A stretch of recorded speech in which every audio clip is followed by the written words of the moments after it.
महाराष्ट्रातील महत्त्वाच्या बातम्या फक्त 10 मिनिटात। या चॅनेलला अजूनही सबस्क्राईब केले नसेल तर आत्ताच करा।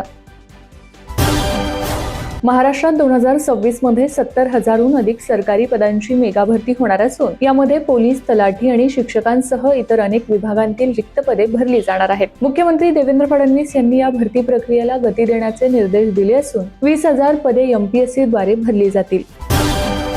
शहरातील अरुंद रस्ते आणि गल्ली बोळांमध्ये पावसाळ्यात मोठ्या प्रमाणात पाणी साचत आहे। अवकाळी पावसातच शहरात अनेक रस्त्यांना तळ्याचं स्वरूप पाहायला मिळालं। हेच रोखण्यासाठी पुणे महानगरपालिका प्रशासनाने कंबर कसली आहे। यापुढे शहरातील 12 किलोमीटरपेक्षा कमी रुंदीचे अंतर्गत रस्ते सिमेंट कॉन्क्रीटचे न करता ते केवळ डांबरीचे केले जातील असा महत्त्वपूर्ण निर्णय महापालिका आयुक्त नवल किशोर राम यांनी घेतला आहे।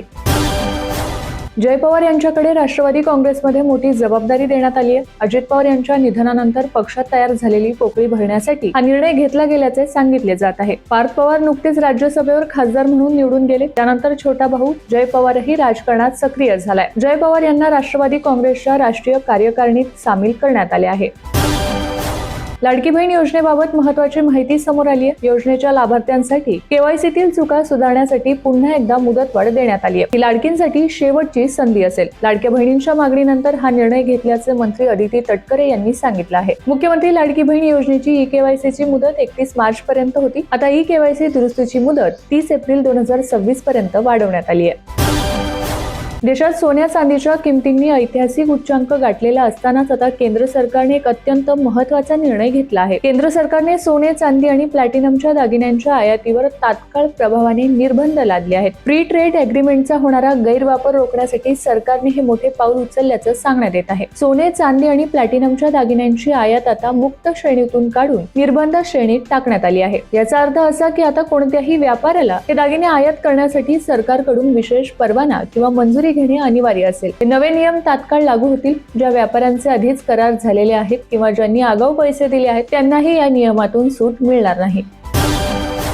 पुणे आणि नाशिक जिल्ह्यात काल गुरुवारी अवकाळी पावसाने चांगलाच धुमाकूळ घातलाय। दोन्ही जिल्ह्यात विजांच्या कडकडाटासह बरसलेल्या पावसामुळे अनेकांचं जनजीवन विस्कळीत झालंय। तर मुंबईतही काही प्रमाणात पाऊस पडल्याची नोंद झाली आहे। पुढील 24 तासात ठाणे, रायगडसह मध्य महाराष्ट्रात धो-धो पाऊस बरसणार असल्याचा अंदाज हवामान विभागाकडून व्यक्त करण्यात आलाय।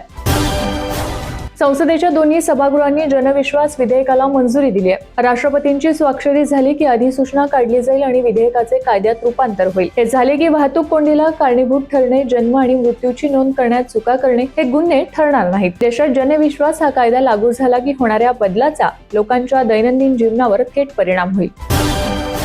तमिळनाडूमध्ये ऐन निवडणुकीच्या तोंडावर काँग्रेस पक्षाला मोठा धक्का बसलाय। विरुधुनगरचे खासदार आणि काँग्रेसचे ज्येष्ठ नेते मणिकम टागोर यांनी पक्षाच्या तमिळनाडू निवडणूक व्यवस्थापन आणि समन्वय समितीच्या अध्यक्षपदाचा राजीनामा दिलाय। राज्यातील जागा वाटपावर ते नाराज होते आणि त्यामुळेच त्यांनी राजीनामा दिल्याचे वृत्त आहे।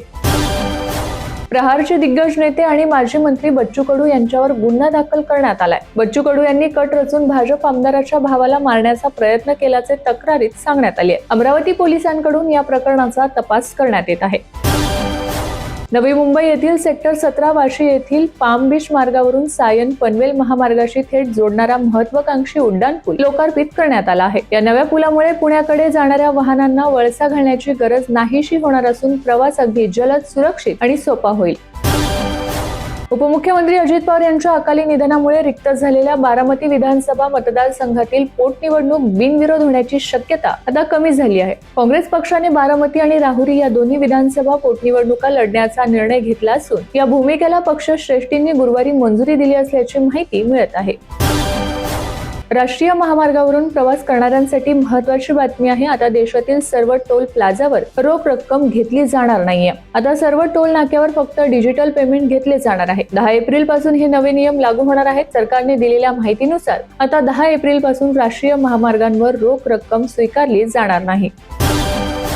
टीईटी उत्तीर्ण होण्याबाबतच्या निर्णयामुळे गेल्या काही वर्षांपासून जुन्या शिक्षकांच्या नोकरीवर टांगती तलवार होती। शिक्षक पात्रता परीक्षेच्या अनिवार्यतेबाबतचे विधेयक संसदेत मांडण्यात आले। त्याला मंजुरी देखील देण्यात आली आहे। देशातील वरिष्ठ आणि अनुभवी शिक्षकांना टीईटी म्हणजे शिक्षक पात्रता परीक्षेच्या अनिवार्य अटीतून सूट मिळणार आहे। यामुळे आता लाखो शिक्षकांना टीईटी परीक्षेतून दिलासा मिळणार आहे। राज्यात झालेल्या गारपीट आणि वादळी वाऱ्यामुळे शेतकऱ्यांच्या हातातोंडाशी आलेला घास निसर्गाने हिरावून घेतलाय, तर घरावरील पत्रे उडून गेल्याने अनेक जणांचे संसार उघड्यावर आले आहेत. तसेच शेतमालाचे मोठ्या प्रमाणावर नुकसान झाले असून शेतकऱ्यांकडून तातडीने मदतीची मागणी करण्यात येत आहे. देशाची आर्थिक राजधानी असलेल्या मुंबईची जीवनरेखा असलेल्या लोकल ट्रेनमधून प्रवास करणाऱ्या लाखो प्रवाशांसाठी एक आनंदाची बातमी आहे. पीक आवर्समध्ये होणारी असह्य गर्दी कमी करण्यासाठी भारतीय रेल्वेने नवीन एसी ट्रेन आणि अतिरिक्त डबे वाढवण्याचा निर्णय घेतला आहे.